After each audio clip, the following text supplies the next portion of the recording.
Hola a todos, bienvenidos a Filosofía de Película, yo soy Oscar. Cada tanto me doy una vuelta por canales fundamentalistas ateos, como una forma de inmunizarme contra ese típico prejuicio religioso muy extendido entre los creyentes, que dice que los ateos son inteligentes. Y hice lo mismo esta semana y me encontré que estaba todo el mundo hablando de un artículo de William Lane Craig, un autor que no suelo leer, por cierto, El absurdo de la vida sin Dios. Me fui a leer el artículo original y esta vez, para variar, sí me pareció muy interesante. William Lane Craig es un autor que recomiendo para buscar falacias lógicas. Creo que en su discurso podemos encontrar ejemplos de prácticamente todas, de las más comunes. Um, lo interesante de este artículo en particular es que no es un artículo explicando por qué cree en Dios o por qué supuestamente cree en Dios, sino por qué rechaza el ateísmo. Y esto es lo vuelve distinto, lo que lo vuelve interesante, porque yo creo que la razón de la deshonestidad intelectual de Craig es que no es realmente un teísta, sino un ateo. Es un tipo que intenta hacer un sí a partir de dos negaciones. En este caso nos ahorra el paso donde generalmente falla, que es en, bueno, vamos a inventar argumentos para decir que creemos en Dios. Y en cambio nos explica por qué, francamente, por qué rechaza el ateísmo. O sea, está hablando de algo en lo que cree realmente y razonando del mejor modo que puede. Nos está exponiendo honestamente sus pensamientos. Esto es lo que creo que vuelve distinto este artículo de otros que ha dado por ahí. Um, Craig básicamente razona que Dios es igual a inmortalidad más propósito. La vida no tiene razón de ser si no somos inmortales y tampoco si no tenemos propósito. Y dice, este es el horror del hombre moderno. A causa de que su vida termina en la nada, él es nada. Cierro cita. Nos cuenta, esta es la... si no somos inmortales, la vida no tiene propósito. También imagina el caso contrario. Cita un cuento de ciencia ficción que leyó donde un astronauta queda vagando en el espacio interestelar sin ninguna posibilidad de ser salvado. Tiene en su traje dos píldoras.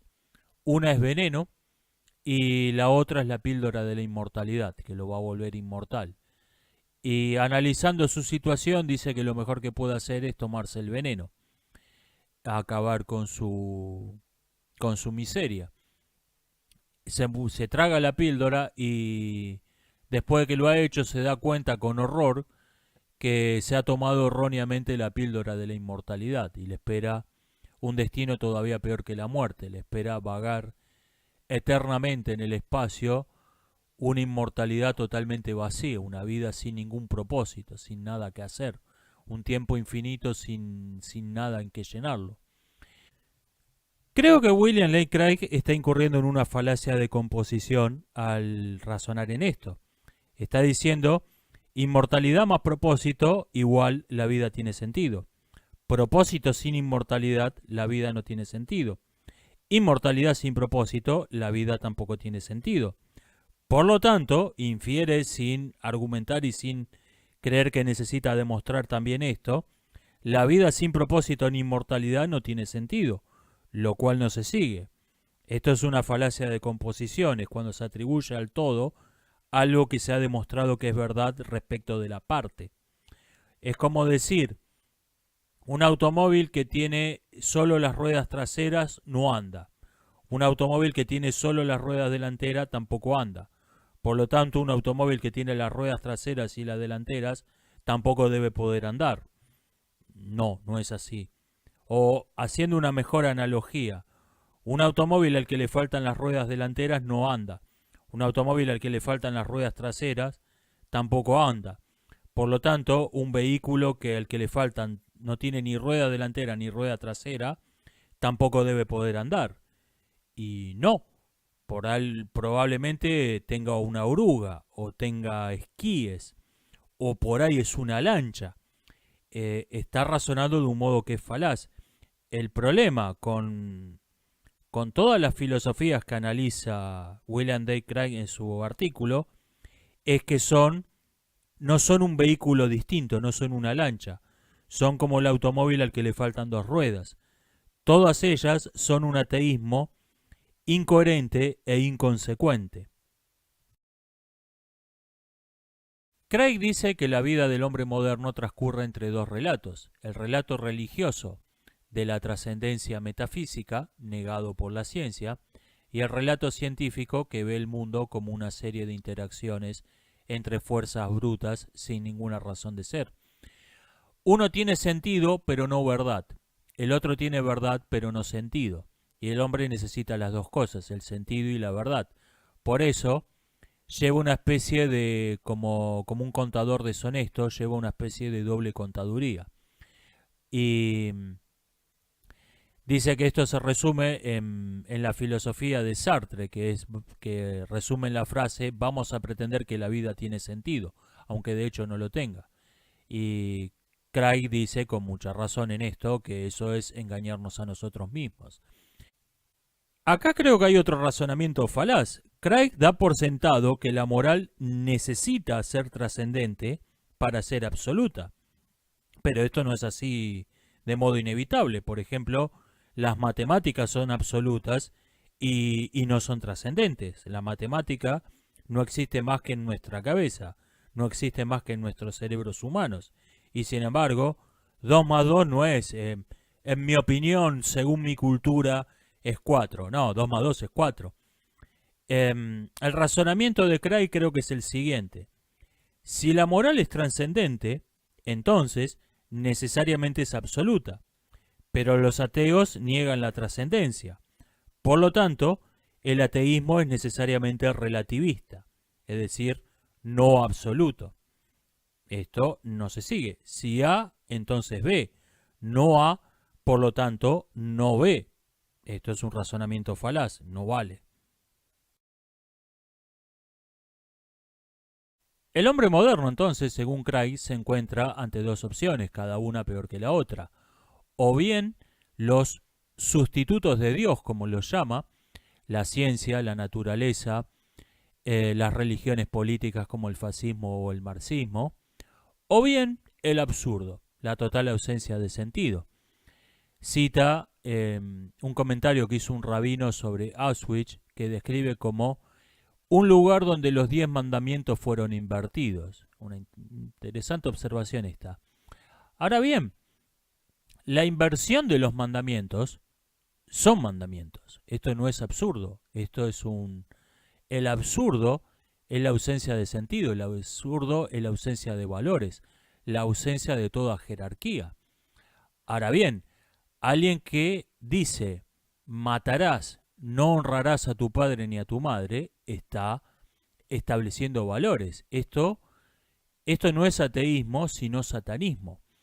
El satanismo moral, en sentido literal o metafórico, y por cierto, yo creo que en sentido literal con mucha más frecuencia de lo que se suele creer, dicho sea de paso, pero aunque sea en sentido metafórico, el satanismo moral establece valores. Quien va a una manifestación a reclamar que se legalice el infanticidio y bien se emociona ante las lágrimas porque se va a empezar a matar gente, está considerando que matar es mejor, es superior, es más valioso, es jerárquicamente superior a no matar, a la prohibición de matar. Esto no es relativismo, esto no es absurdismo, esto es un valor absoluto. Simplemente que es el inverso del que debería tener una persona mentalmente sana, una sociedad saludable. Pero son valores, son juicios. Y señalo esta matiz porque no es un detalle. El término ateísmo quiere decir dos cosas distintas. Cuando yo digo que un café descafeinado no tiene cafeína, y cuando yo digo que una manzana no tiene cafeína, estoy diciendo dos cosas distintas. Aunque en ambos casos estoy señalando la ausencia de una sustancia. En un caso, quiero decir que la cafeína que se encuentra naturalmente en el café le ha sido retirada, le ha sido extraída. De algún modo ha sido desnaturalizado el café y no tiene la sustancia que tiene naturalmente. En el caso de la manzana, cuando digo que la manzana no tiene cafeína, lo que estoy diciendo es que la manzana naturalmente no tiene cafeína. No es que le sacaron por algún proceso químico le sacaron la cafeína a la manzana. No, la manzana es así. Bien, yo creo que todos los autores que cita Craig en su ataque al ateísmo, Dostoyevsky, Marx, Sartre, Russell, Carl Sagan, Skinner, tuvieron una visión de la realidad desdiosada. Su punto de vista es esencialmente religioso, es esencialmente cristiano, pero es un cristianismo sin Dios, ateos. Es un cristianismo donde se sacó la visión de Dios, se sacó a Dios de la ecuación. Después de todo, fue el cristianismo el primero que vio el mundo como algo absurdo. Fue la primera doctrina ampliamente extendida, masiva, que vio el mundo como algo despreciable, como algo sin valor. La vida mundana, la fortuna mundana, la gloria mundana como cosas sin ningún valor, sin ninguna importancia. El mundo como algo absurdo, como algo carente de valor, carente de sentido.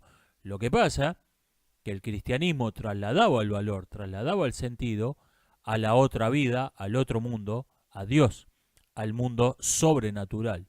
Lo sacaba de la naturaleza, pero lo transfería al mundo sobrenatural. Bien, el marxismo, el fascismo y otras religiones ateas modernas son simplemente la visión cristiana del mundo sin el cristianismo, sin el otro mundo, sin la otra vida, sin un mundo sobrenatural que le dé sentido al mundo natural, pero nada más que eso. La visión del mundo que tienen el cristiano y el marxista es exactamente la misma. Repasemos brevemente las tres principales religiones ateas, las tres principales religiones sin Dios de la modernidad. El culto de la naturaleza, el culto del cosmos y de la ciencia, y el marxismo y los identitarianismos. El culto de la naturaleza es el más emocional y por lo tanto el menos racional de los tres. Es una mezcla confusa de monismo, mito del buen salvaje, idolatría de tecnologías fallidas u obsoletas y en ambos casos inútiles, delirios apocalípticos y misantropía. Se puede resumir en la frase: la naturaleza es buena, el hombre es malo. Aunque la religión de la naturaleza tiene sus orígenes en la Ilustración del siglo XVIII, tuvo muy pocos adeptos por mucho tiempo. Esto debido a una muy buena razón. La naturaleza apesta. Pero en el siglo XX encontraron una respuesta a todas las objeciones posibles y el culto de la naturaleza se empezó a volver popular a fines del siglo pasado. Hay cosas malas en la naturaleza, sí, pero estas también son culpa del hombre. Es un pensamiento típico de culto. Lo encontramos también en el cientificismo, lo encontramos en el marxismo, en donde hasta el fracaso de las misiones jesuitas en el siglo XVIII fue culpa del bloqueo norteamericano, y lo encontramos en la violencia doméstica, que es básicamente un culto de a veces solo dos personas. En este caso los psicólogos lo llaman transferencia de la culpa y apropiación de los méritos. Si un producto medicinal industrializado es bueno, es porque es 100% natural. Si un tifón mata a 100.000 personas, es culpa del cambio climático. Estas relaciones causales, obviamente falsas, son deliberadamente vagas y genéricas. Nunca se las explica en detalle, simplemente porque no se puede explicarlas en detalle. ¿Cómo se supone que el hecho de que el león se coma a la cebra es culpa del cambio climático? ¿Cómo es que la sífilis existe por el calentamiento global? El culto del cosmos y de la ciencia, que sus adeptos escriben invariablemente con C mayúscula, como bien señala Craig, es básicamente una rama del culto a la naturaleza, solo que sus adeptos astutamente apartan la vista de la biología y se centran en la astronomía y en una visión idealizada, romantizada, de la propia historia de la ciencia. El contenido ideológico del cientificismo es básicamente una mezcla de naturalismo y marxismo, pero tiene la peculiaridad de que su objeto de idolatría primario es la propia investigación de la naturaleza, no la naturaleza. Se enfoca en la belleza del descubrimiento y en narrar las vidas ejemplares de los santos de la investigación, hablando poco y nada de la belleza de la sífilis y demás objetos de la investigación de estos. El marxismo y sus apéndices, por su parte, abrazan el nihilismo que los cultos de la naturaleza y de la ciencia intentan disimular. El marxismo es iconoclasia con esteroides. Su ideal es destruir no solo los objetos de adoración religiosa, sino destruirlo absolutamente todo. Esto se disimula bajo frases hipócritas como es necesario destruir lo viejo para crear lo nuevo, con las cenizas del viejo régimen edificaremos el nuevo, crear un mundo mejor, establecer una sociedad fundada en nuevos valores, bla bla bla, etc. A esta altura de la historia ya no hace falta aclarar que en los países donde el marxismo gobernó durante casi un siglo, jamás construyó nada. El marxismo es una fuerza de destrucción y nada más que de destrucción. Ahora bien, donde hay iconoclastas es porque hay idólatras. El iconoclasta mismo es un idólatra perverso. Nadie destruye una imagen que le sea indiferente. Si la destruye es porque le importa. Me encantaría ver qué pasó en algún universo alternativo en el cual los iconoclastas se convirtieron en la religión oficial de Bizancio. Me gustaría ver qué hubieran hecho siendo la ortodoxia.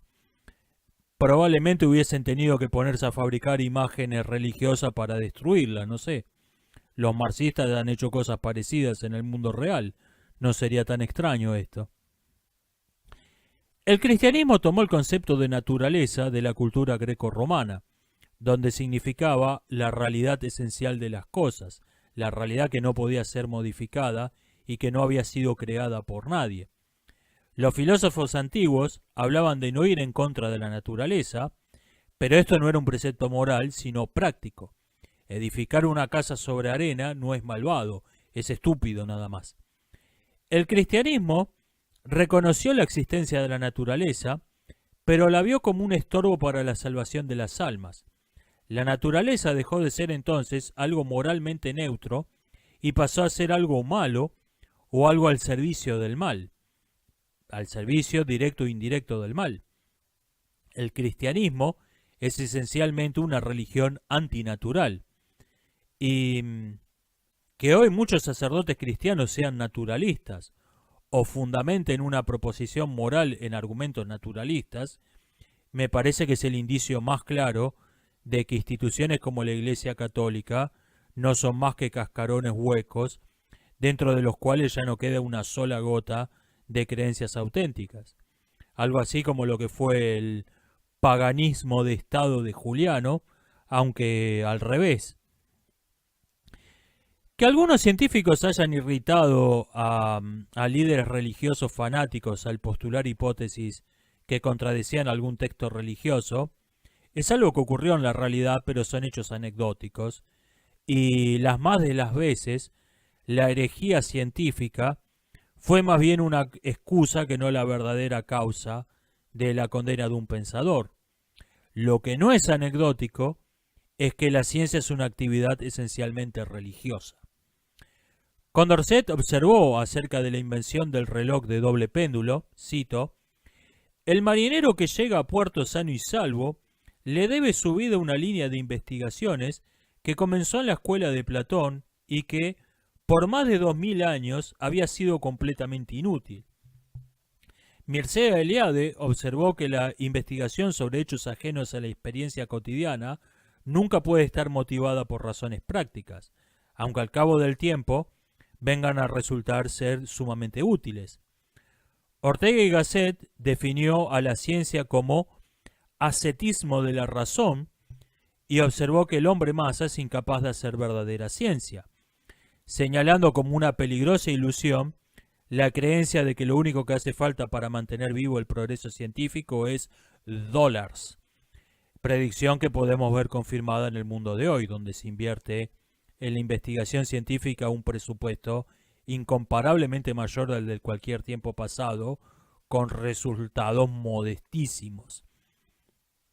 Muchos investigadores se muestran orgullosos de la inutilidad de su trabajo, lejos de sentirse avergonzados por esta.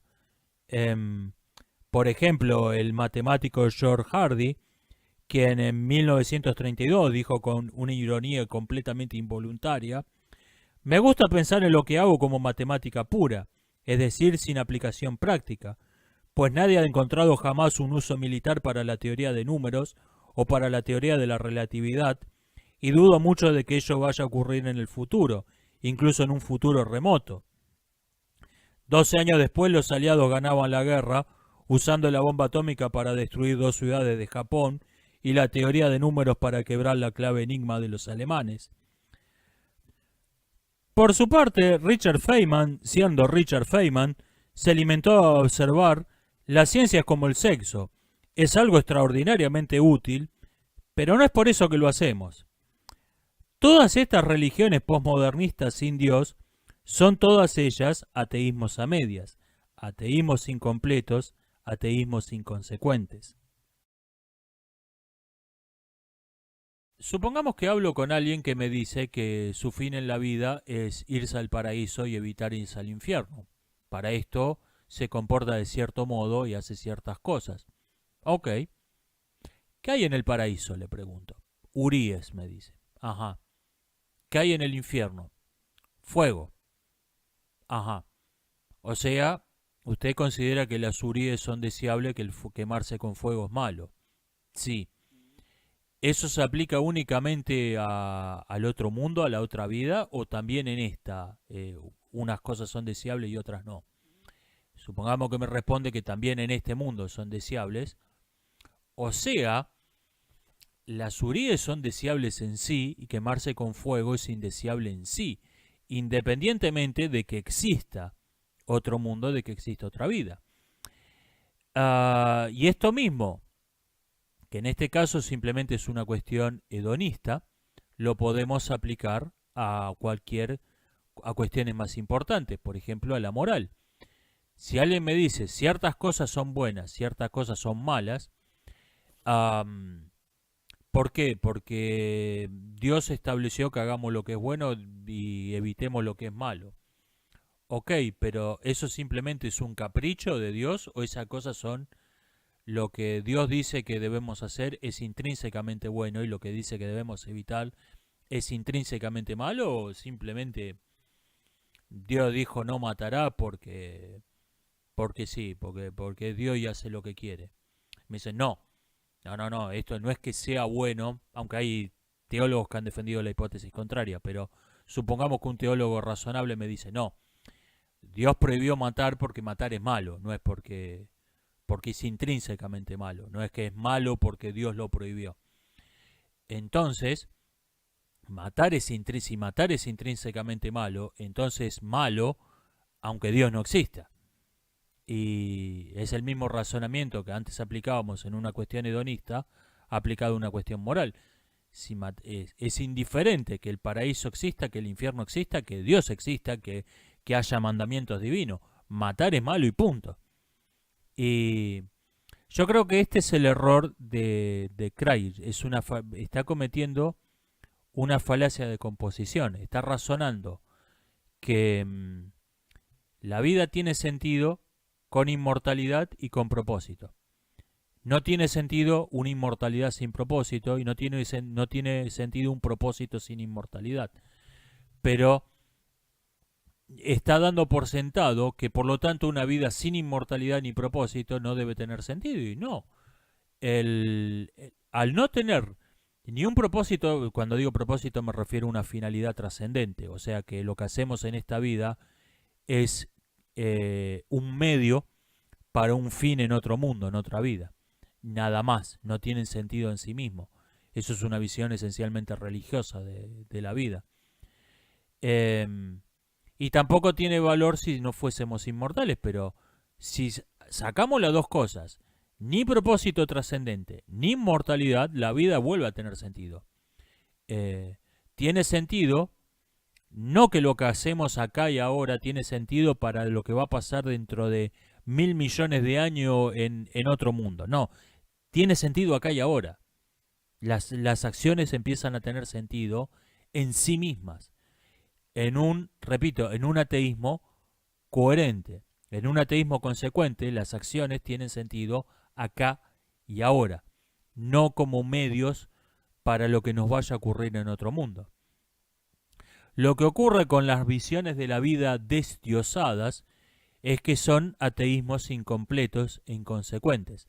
Siguen creyendo que lo que hacemos acá y ahora no tiene ningún sentido más que en referencia a algún otro mundo, pero que ese otro mundo tampoco existe.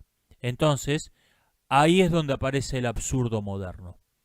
Ahí es donde aparece el absurdo moderno y el absurdo posmodernista, que como bien señala Craig, en esto estoy totalmente de acuerdo, el posmodernismo no es más que la toma de conciencia del absurdo de la filosofía moderna. En esto estoy totalmente de acuerdo. La filosofía moderna se basó en el absurdo y todas sus construcciones teóricas fueron para negar el absurdo. El posmodernismo simplemente toma conciencia del absurdo de la filosofía moderna. En esto estoy totalmente de acuerdo con Craig en este punto. Pero repito, creo que el error está en considerar que eso es necesariamente así. Cuando la vida no tiene ni un propósito trascendente, ni somos inmortales, nuestras acciones vuelven a tener sentido. Tienen sentido acá y ahora lo que hacemos. Nuestra vida tiene sentido acá, ahora, no en el más allá. Esto es lo que quería comentar. Esto ha sido todo por hoy. Nos estamos viendo hasta la próxima.